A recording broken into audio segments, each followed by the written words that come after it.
नमस्ते दोस्तों, happy learning to all of you once again. जैसा कि मैंने पहले कहा था, हम अभी फिलहाल लेक्चर 7 पे पहुंच गए हैं चैप्टर 3 के। और हम दो वीडियोस यील्ड्स पे डिस्कशन करने वाले थे, जिसमें से एक वीडियो हमने ऑलरेडी कंप्लीट कर दिया है। We are going to have this one more video जहां पे हम यील्ड से रिलेटेड बहुत सारे टर्म्स देखने वाले हैं। लेकिन क्योंकि ये चैप्टर सम से भरा हुआ है, तो हम साथ साथ में हर एक यील्ड का एक एक example in the form of a sum भी देखेंगे। मेरा निवेदन रहेगा आप सबसे कि आप अपने कैलकुलेटर्स, बुक्स और पेन्स भी ध्यान में रखें, सो दैट आप भी अपना एग्जाम्पल क्रिएट करके करते देखते रहें। सबसे पहले हमारा एक बहुत ही सिंपल थियोरेटिकल टर्म आता है, ट्रू यील्ड। ट्रू यील्ड मतलब बेसिकली एक ऐसा यील्ड हो गया जो हमारे कॉमन यील्ड, जो हमारा एक्चुअल यील्ड, जो कोटेड यील्ड, ऐसे सब जो पार्ट देखे थे, उसमें एक प्रॉब्लम क्या रहती है कि कई बार कूपन के लिए डेट मेंशन की रहती है, लेकिन वो डेट कई बार हॉलीडेज आ जाती है, वीकेंड आ जाती है, संडेज बन जाता है। तो ऐसे केस में हम लोगों का जो यील्ड है या जो कूपन पेमेंट है वो थोड़ा आगे पीछे होता है। तो जब उस आगे पीछे की डेट को हम कंसिडर करके आगे बढ़ते हैं, तो that is termed as our true yield, which is again very theoretical and simple. Next हमारा आता है current yield। current yield मतलब primarily हमारा एक again a very simple measure of yield।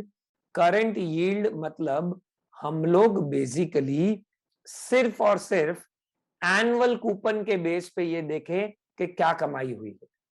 मतलब सपोज एक 1000 फेस वैल्यू का 8% सेमी एनुअल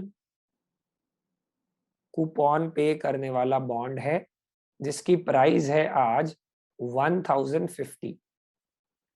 तो हमारा करंट यील्ड क्या होगा? 1000 का 8% मतलब 80 रुपीज डिवाइडेड बाय 1050। तो मतलब एनुअली हम इंटरेस्ट से कितना कमाएंगे अगर इसको एक साल होल्ड करते हैं, वो हमें कौन बताता है? वो हमें बताता है हमारा करंट यील्ड, विच इज 7.619। क्योंकि आज अगर मैं 1050 रुपए में खरीदता हूँ इस बॉन्ड को, और मुझे एक साल बाद कूपन के रूप में सपोज 80 रुपीज मिलेगा, विच इज 40+40। लेकिन मैंने हैशटैग के साथ यहाँ पे क्या लिखा है? सेमी एनुअल में भी एनुअल के हिसाब से ही लेना है। तो वो ध्यान रखना कि हमें ऐसा नहीं देखना कि भाई 40 अलग मिला, फिर 6 महीने का इंटरेस्ट 40 टोटल 80 मिला है, तो 80 डिवाइडेड बाय कितना आ जाएगा? 1050। तो हम उल्टी तरीके से देखें तो ये क्या हो जाएगा? 1050 इंटू 0.7619, 1050 इंटू 0.7619। तो हमारा कितना बन जाता है? अगर हम देखते हैं तो that will be nothing but हमारा सेम बेस। मैं फिर से बता रहा हूँ, 80 डिवाइडेड बाय 1050, तो वो आ जाता है आपका 7.619। तो सेम अगर 7.619 इंटू 1050 करूंगा तो हमारा आ जाएगा 80। So this is nothing but your current yield. मतलब आज अगर 1050 रुपए लगाएंगे और 80 रुपए एक साल बाद आप कमा रहे हैं in terms of coupon only, bond की प्राइस से जो ऊपर नीचे हो रहा है वो करंट यील्ड कंसिडर नहीं कर रहा। करंट यील्ड ये देख रहा है कि सिर्फ कूपन से आपका यील्ड कितना बैठ रहा है, रिटर्न कितना बैठ रहा है। सो करंट यील्ड इज इसीलिए what? Annual coupon upon price of the bond. That is as simple as that. Next आता है सिंपल यील्ड। ये अगेन बहुत ज्यादा यूज नहीं होता ये मेजर, लेकिन ये सिंपली क्या मानता है? डिस्काउंट प्रीमियम को इक्वली डिक्लाइन या इंक्रीज करिए over the remaining years to maturity. इसका मतलब क्या हुआ? सपोज एक 4 ईयर्स टू मेच्योरिटी वाला बॉन्ड है, 10% कूपन है, प्राइस है 920 और फेस वैल्यू है 1000। प्राइस है 920 और फेस वैल्यू है 1000। तो ये क्या मानेगा कि जो 920 का प्राइस है, याद करो हमने जब रिलेशनशिप देखी थी बॉन्ड की, तो हमने देखा था कि जो प्रीमियम पे ट्रेड होता है बॉन्ड, वो धीरे धीरे टुवर्ड्स फेस वैल्यू आता है, और जो डिस्काउंट पे ट्रेड होता है बॉन्ड, वो भी धीरे धीरे फेस वैल्यू पे जाता है। राइट? तो ये जो प्राइस है 920 का, ये 4 साल में कहाँ पे पहुंचेगा? 1000 पे। तो 4 साल में कितना इंक्रीज होगा इसकी प्राइस का? 80 रुपीज। तो अगर 4 इयर्स में 80 रुपीज का इंक्रीज है तो 1 ईयर में ऑन एन एवरेज कितने रुपए का इंक्रीज होगा? 20 रुपीज का। और 1000 का 10% कितना होता है? 100। सो बेसिकली ये क्या हो जाएगा? 120 डिवाइडेड बाय 920। 920 क्या है? Current price. और 100 क्या है? हमारा कूपन। लेकिन कूपन के साथ साथ हमने क्या बढ़ाया है? हमने जो प्राइस इंक्रीज होगा, क्योंकि आज डिस्काउंट पे ट्रेड कर रहा है और अगर हम मैच्योरिटी तक होल्ड करते हैं तो ये 920,000 की ओर जाएगा। तो 4 साल में 80 बढ़ेगा, तो 1 साल में 20 बढ़ेगा। Simple simple simple. मतलब हम 80 रुपए को इक्विवेलेंटली बांट रहे हैं। एक्चुअली में ऐसा होता नहीं है। अगर यही चीज प्रीमियम पे ट्रेड कर दी और सपोज ये 1020 पे ट्रेड कर रहा होता तो हम क्या करते? 100 प्लस 1020 से 1000 पे पहुंचेगा, मतलब 20 रुपए कम होगा 4 साल में। तो 1 साल में कितना कम होने वाला है? -5 अपॉन 1020। मतलब ये कितना बैठ जाएगा? 95 upon 1020। That is nothing but your simple yield where your discount evenly increases over the remaining period and premium evenly declines over the remaining years to maturity। ये ध्यान में रखना है। सो तीन चीज देखी हमने, true yield actual coupon date को कंसिडर करता हुआ, करंट यील्ड सिर्फ coupon, annual coupon upon bonds price, simple yield coupon तो ले ही रहे हैं लेकिन डिस्काउंट वाले की वैल्यू बढ़ेगी तो उसको इक्विवेलेंटली बांट दो, प्रीमियम वाले की वैल्यू कम होगी तो इसको इक्विवेलेंटली कम करो। देन आता है बहुत ही important part, yield to call और यील्ड टू वर्स्ट। अब ये यील्ड टू कॉल के लिए पहले एक बार हम YTM वापस याद करते हैं। यील्ड टू मैच्योरिटी मैंने क्या समझाया था? अगर हम बॉन्ड को मैच्योरिटी तक होल्ड करते हैं, पूरे 5 साल, पूरे 10 साल, पूरे 20 साल, तो वो बॉन्ड का यील्ड कितना होगा? तो हम प्राइस रख देते थे, PMT रखते थे, फेस वैल्यू रखते थे, फ्यूचर वैल्यू रखते थे, मतलब हम बॉन्ड को पूरे मैच्योरिटी तक होल्ड करें तो हमारा रिटर्न कितना बैठ रहा है। यील्ड टू कॉल मतलब हम लोग बॉन्ड को अगर कॉल तक ही होल्ड कर पाते, क्योंकि आपको याद होगा कॉल ऑप्शन किसके पास होता है? इशुअर के पास, जो कब एक्सरसाइज होगा? जब बॉन्ड की क्या कम हो जाती है? बॉन्ड के इश्यू होने के बाद मार्केट में इंटरेस्ट रेट्स कम हो जाते हैं। अगर मार्केट में इंटरेस्ट रेट्स कम होंगे तो ईश्वर क्या बोलेगा? यार क्यों मैं 8% कूपन दे रहा हूं, क्यों ना मैं इस बॉन्ड को क्लोज करके नया जो है लोन वो 6% पे या 6.2% पे नया बॉन्ड इशू कर दूं। तो यील्ड कॉल या yield to call is basically कि अगर इशूअर कॉल ऑप्शन एक्सरसाइज कर लेता है तो क्या होगा? इन्वेस्टर को तो फिर वो पैसा मिल जाएगा बॉन्ड के टर्म्स में, तो उसकी यील्ड कितनी बैठेगी? मतलब हम बॉन्ड को मैच्योरिटी तक होल्ड ही नहीं कर रहे, रैदर हम बॉन्ड को जब वो कॉलेबल हो रहा है वहीं तक होल्ड कर रहे हैं, क्योंकि हमारे पास ऑप्शन ही कहां है अगर हम इन्वेस्टर है? क्योंकि इशूअर जो है वो कंपल्सरीली बॉन्ड को क्या कर रहा है? क्लोज कर रहा है by exercising his call option. फिर से एक बार समझा रहा हूं, call option is an option with the issuer where he at his will can call up the bond at a specified price. Why would he do so? Because the interest rates in the market might have gone down, तो उसे अब नया bond issue सस्ता पड़ेगा तो पुराने पे ज्यादा कूपन क्यों दे? तो अलग अलग कॉल डेट्स मेंशन होती है कई बार बॉन्ड इंडेंचर पे, वो हमने स्टार्टिंग के चैप्टर्स में पढ़ा था। तो अलग अलग YTCs निकल सकते हैं, दैट इज अलग अलग यील्ड टू कॉल्स निकल सकते हैं। यील्ड टू कॉल में हम ये मान रहे हैं कि हम बॉन्ड को जब वो कॉल हो रहा है तब तक में होल्ड कर रहे हैं, और यील्ड टू मैच्योरिटी में हम ये मान रहे हैं कि हम बॉन्ड को वो पूरे मैच्योरिटी तक जब क्लोज होता है तब तक होल्ड कर रहे हैं। सो आप देख सकते हो कि यील्ड टू कॉल में हमने क्या लिखा है? To be calculated for each possible call date. And what is yield to worst? Lowest of all YTCs is yield to worst. मतलब सपोज 4 बार कॉलेबल है बॉन्ड अलग अलग डेट्स पे, एक का आया 8%, एक का आया 8.2, एक का है 7.8, एक का है 7.7, तो चारों में सबसे कम क्या है? 7.7, वो यील्ड टू वर्स्ट बन जाएगा। तो ये बस ऐसा ऐसा समझ लो कि यील्ड टू मैच्योरिटी एक सम होता था, यहाँ पे मल्टीपल सम्स हो गए। 8 ईयर मैच्योरिटी है बॉन्ड की, सेमी एनुअल 8% बॉन्ड है, फेस वैल्यू में 1000 मान लेता हूं, करंट मार्केट प्राइस 1020 है ऑन 1/1/2020, ठीक है। सपोज आज ही इशू है बॉन्ड, ऐसा मानते हैं। तो अगर बॉन्ड को हम 1/1/2003 पे करते हैं तो हमारा 1080 हो जाता है। बॉन्ड को 1/1/2025 पे कॉलेबल करते हैं 5 साल बाद, यहाँ पे कितना हो गया? 2-3 साल बाद, यहाँ पे कितना हो गया 5 साल बाद, यहाँ पे कितना हो गया 6 साल बाद। तो हमें कुछ नहीं करना, हम सिंपली देखेंगे कि 1/1/2023 को ही बॉन्ड कॉलेबल हो रहा है। तो आज से अगर हम देखें तो कितने साल सिर्फ में है मैच्योरिटी पे, 3 साल ही, 3 साल ही है। तो एन में मैं कितना डाल दूंगा 3, पीवी में मैं डाल दूंगा 1080 नेगेटिव, 8% सेमी एनुअल है। तो रुको, फिर मेरे को चेंज करना पड़ेगा। अगर सेमी एनुअल है तो 1000 इंटू 8% डिवाइडेड बाय हमें 2 करना रहेगा। तो हम पीएमटी में डाल देंगे 40, फेस वैल्यू में डाल देंगे 1000, पीवी में हमने जो है वो डाल दिया है ऑलरेडी कितना 1080 नेगेटिव, और एन में हमें क्या डालना पड़ेगा, क्योंकि 3 इयर्स है लेकिन सेमी एनुअल है तो हम एन में डालेंगे 6, और कंप्यूट जब हम आई वाई वाई करेंगे तो 2.54 ये हमारा सेमी एनुअल टर्म्स में आया है। इसको जब इंटू 2 करेंगे तो हमारा आ जाएगा 5.09, 5.09, करेक्ट।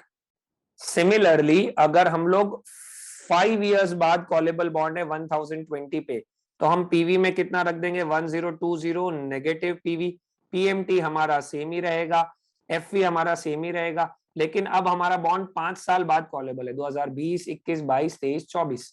तो हम एन में कितना डाल देंगे 10 और करेंगे कंप्यूट आई बाय वाई। तो ये आ रहा है 3.756 इंटू 2 कर देंगे तो ये बैठ जाएगा 7.51। और अगर हमारा बॉन्ड 6 इयर्स बाद कॉलेबल है तो 6 इयर्स में अगर आप देख रहे हो केयरफुली तो बॉन्ड की हमने कॉल वैल्यू 1000 ही कर दी। इसको हम बोलते हैं फर्स्ट पार कॉल। क्या बोलते हैं इसको हम लोग, फर्स्ट पार कॉल।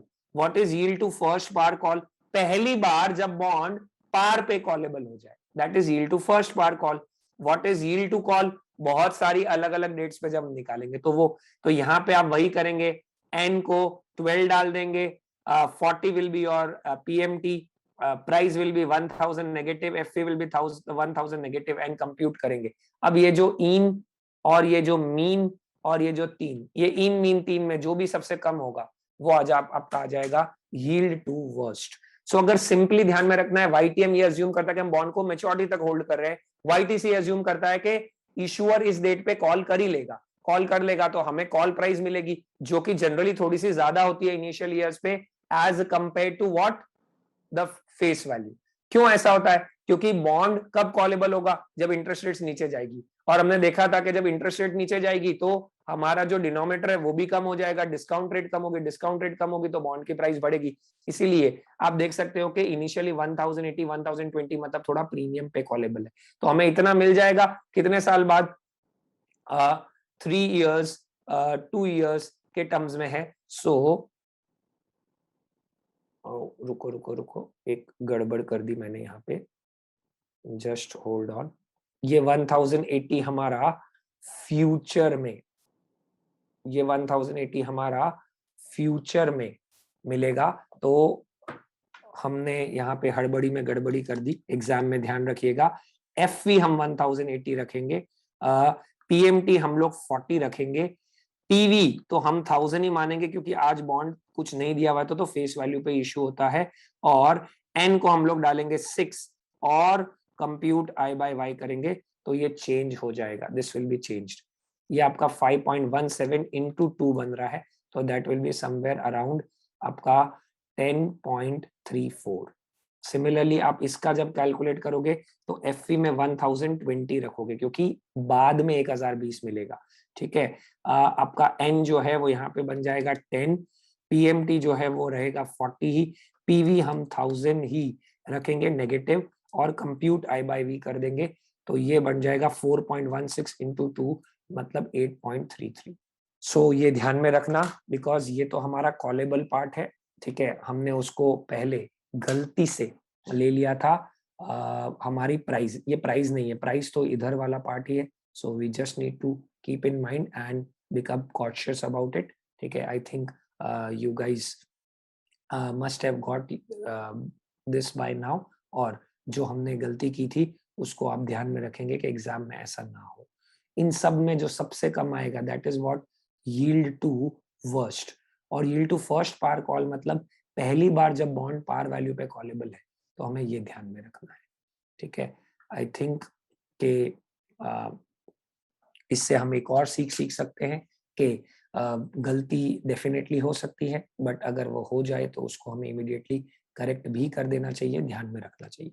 नेक्स्ट क्या आता है, option adjusted yield. Option adjusted yield मतलब ये किसके लिए होता है, इमेजिन करो कि आपका बॉन्ड एक कॉलेबल बॉन्ड है, तो कॉल ऑप्शन पता है इन्वेस्टर के पर्सपेक्टिव से नेगेटिव होगा। क्यों कॉल ऑप्शन इन्वेस्टर के पर्सपेक्टिव से नेगेटिव होगा, इसलिए नेगेटिव होगा बिकॉज कॉल ऑप्शन में इन्वेस्टर तो कभी भी इशुअर के कहने पे बॉन्ड को क्लोज करना ही पड़ेगा उसे। तो इसीलिए generally value of callable bond is equals to value of option free bond minus the value of call option. क्योंकि ऑप्शन फ्री बॉन्ड मतलब मैं चाहूं तो मैच्योरिटी तक होल्ड कर सकता हूं, लेकिन कॉलेबल बॉन्ड जैसा कि हमने ऊपर देखा था 1/1/2023 को ही सामने वाला बोलेगा लो पैसा हमें बॉन्ड क्लोज करो, तो ये तो इन्वेस्टर के लिए नेगेटिव हो जाएगा, क्योंकि उसके लिए री इन्वेस्टमेंट रिस्क आ जाएगा। क्यों, क्योंकि जनरली बॉन्ड कब कॉलेबल होता है, जब हमारी प्राइस थोड़ी ज्यादा हो रही होती है और जब हमारी इंटरेस्ट रेट्स कम हो रही होती है। तो इंटरेस्ट रेट्स कम होगी तो उसका री इन्वेस्टमेंट रिस्क आ गया। क्यों री इन्वेस्टमेंट रिस्क आ गया, क्योंकि अब जो 1080 मिल रहा है वो मुझे कम अमाउंट ऑफ इंटरेस्ट पे बाहर इन्वेस्ट करना पड़ेगा। इसीलिए कॉल ऑप्शन नेगेटिव वर्क करता है फॉर द इन्वेस्टर। इसीलिए जो ऑप्शन फ्री बॉन्ड होगा उसकी वैल्यू थोड़ी सी ज्यादा होती है, और जो कॉल ऑप्शन जो एम्बेडेड ऑप्शन है साथ में, वो एक अटैचमेंट की तरह वर्क करता है।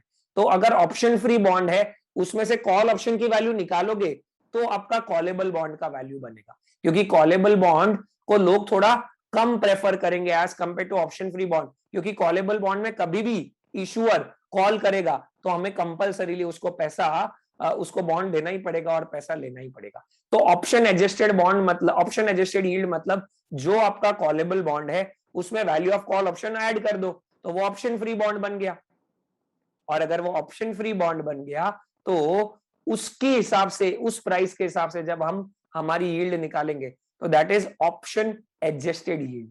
वो इसलिए ताकि हम इस वाले बॉन्ड की जो ओएस है वो दूसरे बॉन्ड्स जिसमें एम्बेडेड ऑप्शन है ही नहीं उससे कंपेयर कर पाए। इसीलिए देखिए option adjusted yield will always be less than YTM of callable bond, क्योंकि कॉलेबल बॉन्ड मतलब थोड़ा रिस्की बॉन्ड और उसकी प्राइस थोड़ी सी कम होती है, तो प्राइस कम होगी तो यील्ड अपने आप ज्यादा हो गई। और ओएस मतलब हम कॉल ऑप्शन को हटा के ऑप्शन को एडजस्ट करके जो यील्ड ढूंढ रहे हैं वो हो गया OAS, that is option adjusted yield.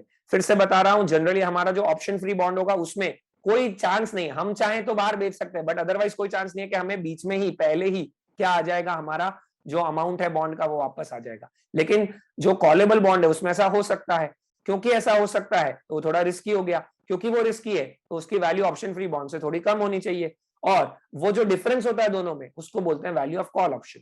तो जब हम ऑप्शन एडजस्टेड यील्ड ढूंढ रहे हैं मतलब इस ऑप्शन की वैल्यू को हम हटा के देख रहे हैं ताकि हम उसको दूसरों से कंपेयर कर पाए। इसलिए YTM of callable bond is greater than option adjusted yield, और वाइस वर्सा भी आप बोल सकते हो, तो आपको ध्यान में रखना है। This is how we calculate OAS. इसके कोई सम्स नहीं है। कॉल ऑप्शन में ध्यान रखना 1080 1020 वाली चीज, ठीक है। उसके बाद आ जाता है yield to first par call, मतलब पहली बार जब कॉलेबल हुआ एट पार तो क्या होगा, यील्ड टू वर्स्ट मतलब जो आउट ऑफ ऑल कॉल वाईटीसीज निकाली आपने उसमें सबसे घटिया कौन सी है। सिंपल यील्ड मतलब 920 से 1000 जा रहे तो 20 मानेंगे, 4 इयर्स है तो कम आ रहे तो अगेन इक्विवेलेंट मानेंगे। उसके बाद करेंट यील्ड मतलब सिर्फ एनुअल कूपन को ही कंसिडर कर रहा है, और जब हम एक्चुअल कूपन डेट्स के हिसाब से यील्ड ढूंढते हैं तो वो हमारी ट्रू यील्ड हो गई। This is what are we talking about different categories of yields. I hope आपने साथ साथ में इसके सम्स भी करने होंगे, और आई होप कि आप चीजें इंपॉर्टेंट जो है वो नोट डाउन करते रख रहे हो। मैं कई जगह हैशटैग करके लिखता हूं तो उसको स्पेसिफिकली ध्यान में रखें और नोट डाउन करें, क्योंकि इसमें से काफी सारे क्वेश्चंस बन सकते हैं। थैंक यू वेरी मच दोस्तों।